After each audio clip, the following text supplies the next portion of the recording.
அகிலம் நியூஸ் நேயர்களுக்கு வணக்கம். இன்றைய நாளுக்கான இரவு நேர பிரதான செய்திகள். விரிவான செய்திகளுக்குள் செல்லும் முன்னதாக முதலில் இன்றைய தலைப்புச் செய்திகள். இலங்கையில் வாகன விலைகள் தொடர்பில் அரசாங்கத்தின் அதிரடி அறிவிப்பு. மீண்டும் ஒரு தாளமுகம், நாளை முதல் மீண்டும் மழை ஆரம்பம். வங்கி வாடிக்கையாளரா நீங்கள்? விடுக்கப்பட்டுள்ள அவசர எச்சரிக்கை. யாழில் மண்வெட்டியால் தாக்கி ஒருவர் கொலை. சாதாரண தர பரீட்சைக்கு தோற்றும் மாணவர்களுக்கு வெளியான தொலைபேசி இலக்கங்கள். பிரதமர் மோடியின் விசேட அழைப்பு, நாளை இந்தியா புறப்படும் ஜனாதிபதி அனுரகுமார திசாநாயக்க. தொடர்ந்து சேவைகளால் பயணிகள் எதிர்நோக்கும் அவலங்கள். டயானா கமகே தொடர்பில் நீதிமன்றத்தின் உத்தரவு. மாணவர்கள் பேருந்துகள் மற்றும் வேன்கள் திடீர் சோதனை. நாட்டை உலுக்கிய இரட்டை கொலை, போலீசாரிடம் சிக்கியுள்ள சகோதரர்கள். தொடர்பென விரிவான செய்திகள். வாகன இறக்குமதி மீதான வரி உயர்வு தொடர்பான சமீபத்திய கூற்றுகள் பொதுமக்களிடையே அச்சத்தை ஏற்படுத்த விற்பனையாளர்கள் பயன்படுத்தப்படும் தவறான தந்திரோபாயங்கள் என தொழில் அமைச்சர் மற்றும் நிதி திட்டமிடல் பிரதி அமைச்சர் அனில் ஜயந்த தெரிவித்துள்ளார். வரி வசூல் புள்ளியில் ஏற்பட்ட மாற்றத்தால் வாகன விலைகள் உண்மையில் குறைய வேண்டும் எனவும் அவர் சுட்டிக்காட்டியுள்ளார். ஊடகங்களிடம் இன்றைய தினம் கருத்து தெரிவிக்கும் போதே அவர் இந்த விடயத்தை கூறியுள்ளார். அவர் மேலும் தெரிவிக்கையில், புதிய வரியை அறிமுகப்படுத்துவதற்கு பதிலாக அரசாங்கம் சமூக பாதுகாப்பு பங்களிப்பு வரி வசூலிக்கும் புள்ளியை விற்பனை புள்ளியிலிருந்து ஆரம்ப சுங்க நிலைக்கு மாற்றியுள்ளது. எனவே விலைகள் அதிகரிக்கும் என்று கூறுவதன் மூலம் சமூகத்தில் பயம் உருவாக்கப்படுகின்றது. அத்தகைய கூற்றுக்களை விற்பனை தந்திரமாகவும் பயன்படுத்தலாம். பொதுமக்கள் ஏமாற்றப்படக்கூடாது என்பதையே நான் விரும்புகின்றேன். உண்மைகளை அறிந்து கொள்ளுங்கள். பல்வேறு தனிநபர்களால் கூறப்படும் ஆதாரமற்ற அறிக்கைகளை பின்பற்ற வேண்டாம். இது எந்த வகையிலும் விதிக்கப்படும் கூடுதல் வரி அல்ல. முன்பு நாங்கள் இறக்குமதி புள்ளியில் SSCL வசூலிக்கவில்லை, மாறாக விற்பனை புள்ளியில் வசூலிக்கின்றோம். ஒரு வாகனம் 100 மில்லியன் ரூபாய்க்கு இறக்குமதி செய்கின்றது என வைத்துக் கொள்வோம். அந்த மதிப்பை சேர்த்த பிறகு அது 200 மில்லியன் ரூபாய்க்கு விற்கப்படுகின்றது. அது 200 மில்லியன் ரூபாய்க்கு விற்கப்பட்டால் விற்பனையாளர் அந்த தொகையில் 2.5% சேர்த்து வரியை செலுத்த வேண்டும். ஆனால் பலர் இத்தகைய செலுத்தல்களை செய்யவில்லை. இந்த முறைகேடுகள் மற்றும் சிக்கல்கள் காரணமாகவே நாங்கள் ஒரு புதிய உத்தியை கடைபிடித்துள்ளோம். விற்பனை செய்யும் இடத்தில் அந்த 2.5% வசூலிப்பதற்கு பதிலாக இறக்குமதி செய்யும் இடத்தில் சுங்கத்தில் இப்போது அதை வசூலிக்கின்றோம். SSCL வசூல் புள்ளியில் ஏற்பட்ட மாற்றத்தால் வாகன விலைகள் உண்மையில் குறைய வேண்டும்.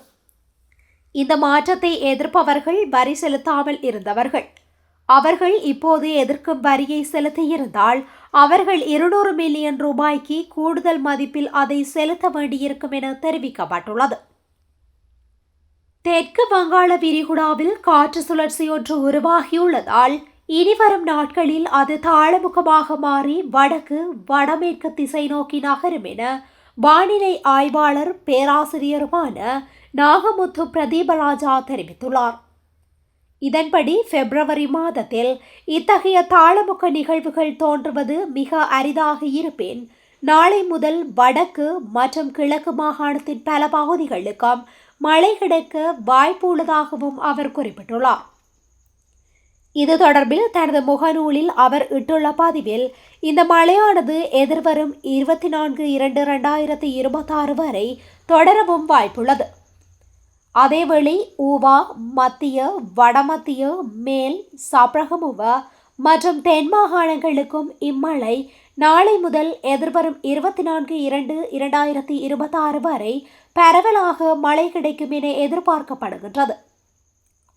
எனவே வடக்கு மற்றும் கிழக்கு மாகாணங்களில் அறுவடை செயற்பாடுகளை மேற்கொள்பவர்கள் இந்த மழை நாட்களை கருத்தில் கொண்டு தமது அறுவடை செயற்பாடுகளை மேற்கொள்வது சிறந்தது.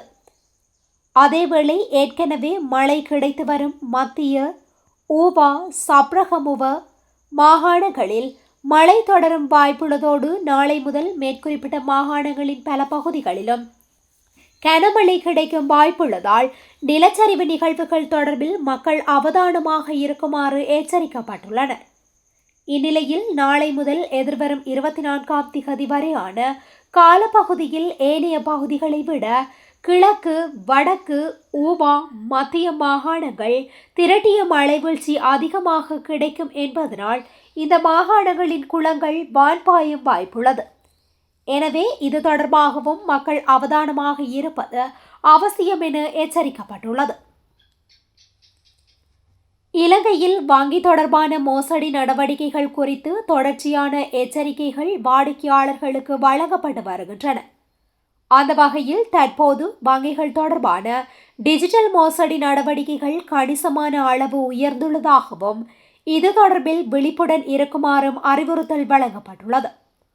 இவ்வாறான மோசடி நடவடிக்கைகளில் முதலாவதாக வங்கிகளின் உண்மையான இணையதளங்களை போலியாக உருவாக்கி வாடிக்கையாளர்களின் பயனர் உள்ளீடு, கடவுச்சொல், OTP, QR கோட் போன்றவற்றை பெற்று பணத்தை கொள்ளையிடும் நடவடிக்கை காணப்படுகின்றது. அடுத்ததாக வங்கி ஊழியர்கள் அல்லது வேறு அதிகாரிகள் என தெரிவித்த போலி அழைப்புகள் மற்றும் குறுஞ்செய்திகள் அனுப்பி கணக்கு சந்தேகத்திற்குரியது என அச்சுறுத்தி பணம் பெறும் சம்பவங்கள் இடம்பெற்றுள்ளன. இதேவேளை தானியங்கி இயந்திரங்களில் பணம் பெறும்போது வயதானவர்கள் மற்றும் பணமெடுக்க தெரியாதவர்களை ஏமாற்றி பணத்தை கொள்ளையிடும் சம்பவங்கள் பதிவாகியுள்ளன.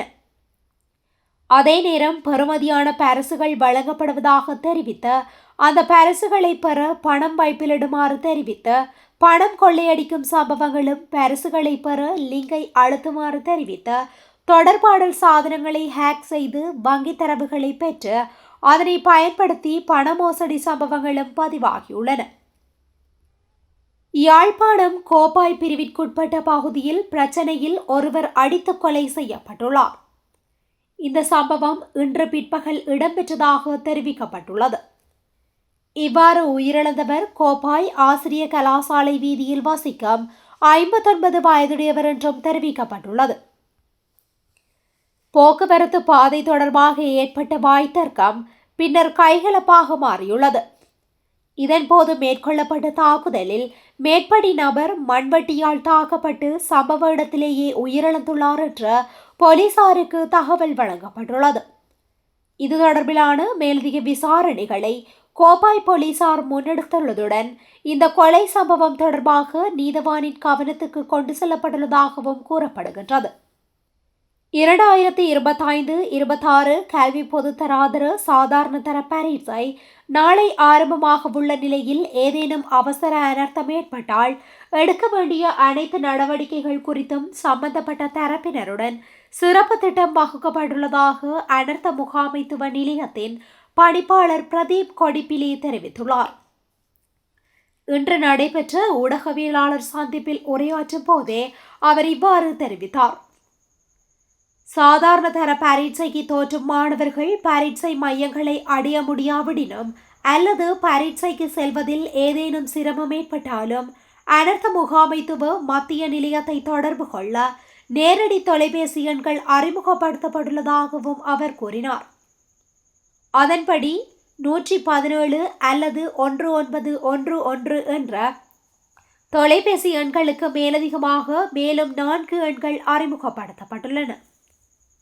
அவையாவன 011 366 8020 மற்றும் 011 366 8100. அத்துடன் 011 366 8013 மற்றும் 011 366 8010 எனும் எண்களாகும். தேர்வு தொடங்குவதற்கு 2 நாட்களுக்கு முன்பு முதல் தேர்வு முடிந்த 2 நாட்கள் வரை, அதாவது வினாத்தாள்கள் கொண்டு செல்லப்படும் வரை பாதுகாப்பு படையினர், வளிமண்டலவியல் திணைக்களம் மற்றும் தொடர்புடைய துறைகளுடன் கலந்தாலோசித்து தேவையான நடவடிக்கைகள் எடுக்கப்பட்டுள்ளதாக அவர் மேலும் தெரிவித்தார். இந்திய பிரதமர் நரேந்திர மோடியின் விசேட அழைப்பிற்கு இணங்க ஜனாதிபதி அனுரகுமார திசாநாயக்க நாளை மாலை இந்தியாவிற்கு விஜயம் மேற்கொள்கின்றார். இந்தியாவில் இடம்பெறும் AI இம்பேக்ட் சமிட் 2026 மாநாட்டில் பங்கேற்பதற்காக அவர் இந்த உத்தியோகபூர்வ விஜயத்தை முன்னெடுக்கவுள்ளார். செயற்கை நுண்ணறிவை மனிதகுலத்தின் நன்மைக்காக பொறுப்புணர்வுடன் பயன்படுத்துவதை நோக்கமாக கொண்டு இந்திய பிரதமர் நரேந்திர மோடியின் தலைமையில் இந்த மாநாடு நடைபெறவுள்ளது. இந்த மாநாட்டில் ஜனாதிபதி அனுரகுமார் திசாநாயக்க எதிர்வரும் 19ஆம் திகதி உரையாற்றவுள்ளார். 5 நாட்கள் நடைபெறவுள்ள இந்த மாநாட்டில் 20 நாடுகளின் அரச தலைவர்களும் 45க்கும் மேற்பட்ட நாடுகளின் பிரதிநிதிகளும் பங்கேற்கவுள்ளனர்.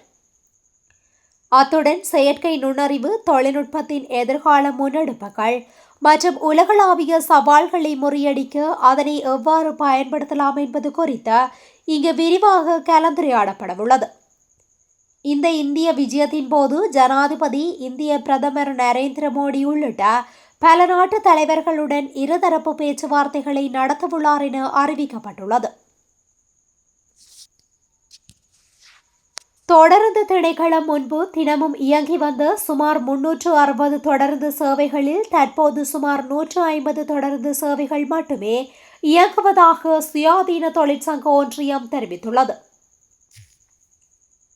இது தொடர்பில் ஒன்றியத்தின் நிர்வாக குழு உறுப்பினர் இந்திக்க தொடங்கொட கூறியதாவது, தற்போது இயக்கத்தில் உள்ள தொடருந்துகள் கூட புறப்படும் நேரங்களில் அடிக்கடி தாமதமாகி பயணிகளுக்கு கடும் சிரமத்தை ஏற்படுத்துகின்றன.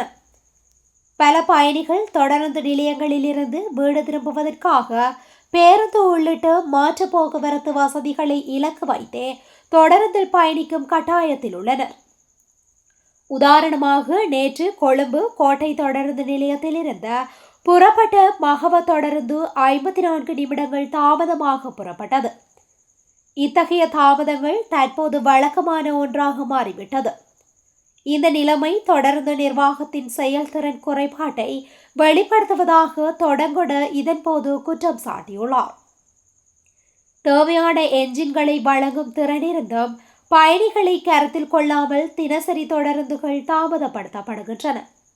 மேலும் தினசரி தொடருந்து போக்குவரத்தில் தொடர்ச்சியாக ஏற்படும் தாமதங்களால் பல பயணிகள் தங்கள் வீடுகளுக்கு செல்வதற்கு தனியார் போக்குவரத்து வசதிகளை பயன்படுத்த வேண்டிய சூழ்நிலையில் அதிக செலவுகளை செய்ய வேண்டிய சிரமங்களுக்கு பொதுமக்கள் உள்ளாகுவதாக கூறப்படுகின்றது. முன்னாள் அமைச்சர் டயானி கமகேவுக்கு எதிரான வழக்கின் மேலதிக விசாரணையை பிப்ரவரி 24ஆம் திகதிக்கு ஒத்திவைக்க கொழும்பு மேலதிக நீதவான் லஹிரு சில்வா திங்கட்கிழமை உத்தரவிட்டார். டயானா கமகே குடியேற்ற மற்றும் குடியகல்வு சட்டத்தை மீறி போலி தகவல்களை சமர்ப்பித்து கடவுச்சீட்டை பெற்றமை மற்றும் செல்லுபடியாகும் விசா இன்றி இலங்கையில் தங்கியிருந்தமை ஆகிய குற்றச்சாட்டுகள் சுமத்தப்பட்டுள்ளது. வழக்கின் சாட்சி விசாரணை நடைபெறவிருந்த போதிலும் சட்டத்தரணிகளின் பணி பகிஷ்கரிப்பால் விசாரணை இவ்வாறு ஒத்திவைக்கப்பட்டுள்ளது.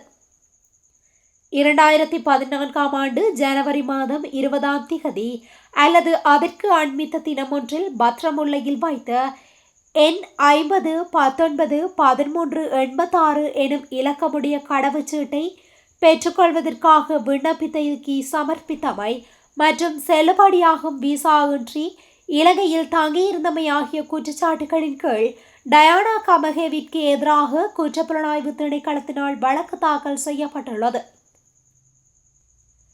திஷமகராமவிற்கு மாணவர்களை ஏற்றி செல்லும் பாடசாலை பேருந்துகள் மற்றும் வேன்கள் போலீசாரால் திடீர் சோதனைக்கு உட்படுத்தப்பட்டதாக அதிகாரிகள் தெரிவித்தனர். இந்த நடவடிக்கையின் போது சாலை பயன்பாட்டிற்கு தகுதியற்றதாக கருதப்பட்ட 23 பாடசாலை பேருந்துகள் மற்றும் 3 வேன்களுக்கு எதிராக தடை உத்தரவுகள் பிறப்பிக்கப்பட்டதாக திஷமகாராம போலீசார் தெரிவித்துள்ளனர்.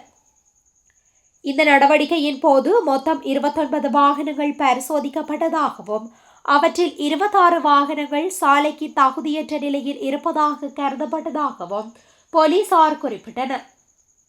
தேவையான பழுதுபார்ப்புகள் முடிந்து வாகன ஆய்வாளரால் மீண்டும் பரிசோதிக்கப்பட்ட சாலை போக்குவரத்துக்கு தகுதியானவை என சான்றளிக்கப்பட்ட பின்னரே வாகனங்கள் மீண்டும் இயக்க அனுமதிக்கப்படும் என அதிகாரிகள் மேலும் தெரிவித்துள்ளனர். அக்குரேகுட பகுதியில் சட்டத்தரணி மற்றும் அவரது மனைவி படுகொலை செய்யப்பட்ட சம்பவத்திற்கு உதவியமை மற்றும் உடந்தையாக இருந்த குற்றச்சாட்டில் இருவர் கைது செய்யப்பட்டுள்ளனர். சம்பவம் தொடர்பில் சகோதரர்கள் இருவரே கைதாகியுள்ளதாக போலீசார் குறிப்பிட்டுள்ளனர். இவர்கள் கொட்டாவையில் வைத்து மேல்மாகாண தெற்கு குற்றத்தடுப்பு பிரிவினரால் கைது செய்யப்பட்டுள்ளனர். இதன்போது குறித்த சந்தேக நபர்களால் பயன்படுத்தப்பட்டதாக கருதப்படும் காரொன்றும் போலீசாரால் கைப்பற்றப்பட்டுள்ளது. சம்பவம் தொடர்பில் கைது செய்யப்பட்ட சந்தேக நபர்கள் 20 மற்றும் 24 வயதுடைய சகோதரர்கள் என தெரிய வந்துள்ளது. நாட்டையே உலுக்கிய குறித்த இரட்டை கொலை சம்பவம் தொடர்பில் போலீசார் தொடர்ச்சியாக விசாரணைகளை தீவிரப்படுத்தியுள்ளமை குறிப்பிடத்தக்கது. இத்துடன் இன்றைய நாளுக்கான இரவு நேர பிரதான செய்திகள் நிறைவடைகின்றன. தொடர்ந்து இதுபோன்ற செய்திகளை உடனுக்குடன் அறிந்து கொள்ள அகிலம் நியூஸுடன் இணைந்திருங்கள். நன்றி, வணக்கம். அகிலம், மாற்றத்திற்கான மக்கள் குரல். இந்த வீடியோ பிடிச்சிருந்தா லைக் பண்ணுங்க, கமெண்ட் பண்ணுங்க, ஷேர் பண்ணுங்க. மறக்காம கீழே இருக்க பெல் ஐகானை கிளிக் பண்ணுங்க.